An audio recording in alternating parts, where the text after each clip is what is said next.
Hi, welcome to my channel.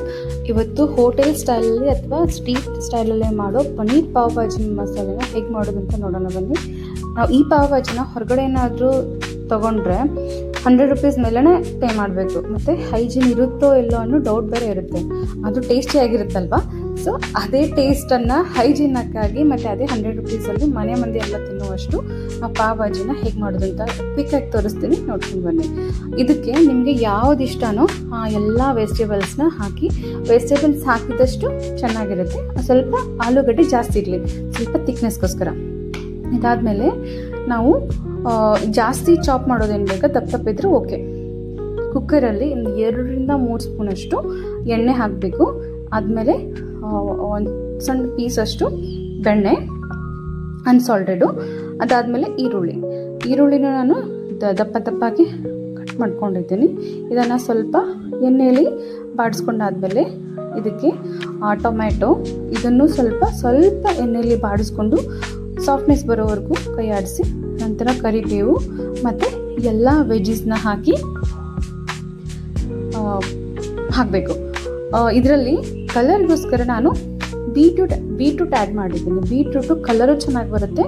ಆಮೇಲೆ ಇದು sweet ಆಗಿರೋದ್ರಿಂದ ಸ್ವಲ್ಪ ಸಿಹಿ ಕೂಡ ಕೊಡುತ್ತೆ.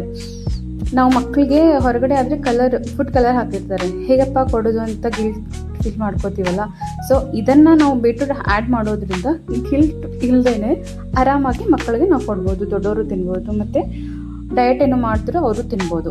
ಎಲ್ಲ ತರಕಾರಿಗಳನ್ನು ಹಾಕಿದಾದ್ಮೇಲೆ ಇದಕ್ಕೆ 2 ರಿಂದ 3 ಸ್ಪೂನಷ್ಟು ಪಾವ್ ಭಾಜಿ ಮಸಾಲೆ, ಗರಂ ಮಸಾಲೆ, ಚಿಲ್ಲಿ ಪೌಡರು, ಶುಂಠಿ ಬೆಳ್ಳುಳ್ಳಿ, ಆಮೇಲೆ ಕಸೂರಿ ಮೇಥಿ, ಸ್ವಲ್ಪ ಉಪ್ಪು, ರುಚಿಗೆ ತಕ್ಕಷ್ಟು ಉಪ್ಪು ಹಾಕಿ ಎಣ್ಣೆ ಮತ್ತು ಬೆಣ್ಣೆ ಹಾಕ್ಕೊಂಡಿದ್ವಲ್ಲ, ಇದರಲ್ಲಿ ಸ್ವಲ್ಪ ಎಣ್ಣೆ ಎಲ್ಲ ಅಂಶ ತರಕಾರಿ ಹೋಗುವವರೆಗೂ 2 ರಿಂದ 3 ನಿಮಿಷ ಕೈ ಆಡಿಸ್ಕೊಂಡು, ನೀವು ಯಾವ ಕ್ವಾಂಟಿಟಿಲಿ ತರಕಾರಿ ತೊಗೊಂಡಿರ್ತೀರೋ ಅದಕ್ಕಿಂತ 1 ಲೋಟ ಜಾಸ್ತಿ ನೀರು ಹಾಕ್ಕೋಬೇಕು.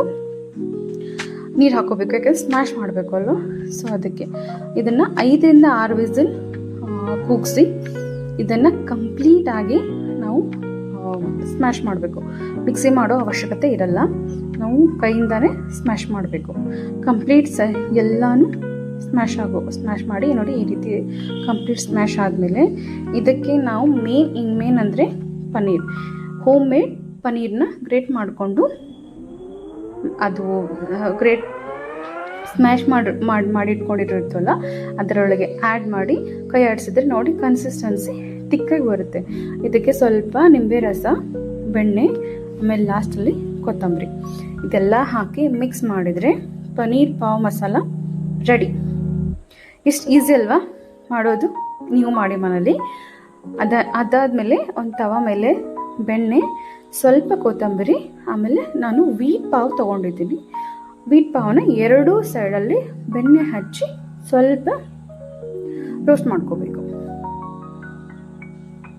ಜಾಸ್ತಿ ಏನೂ ಬೇಡ, ಸ್ವಲ್ಪ ರೋಸ್ಟ್ ಆದರೆ ಸಾಕು. ನೋಡಿ ಇಷ್ಟು ಚೆನ್ನಾಗಿ ಕಲರ್ ಕಾಣ್ತಾ ಇದೆಯಲ್ಲ, ಇದವಾಗ pav ready.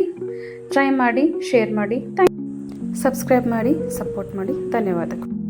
Thank you so much.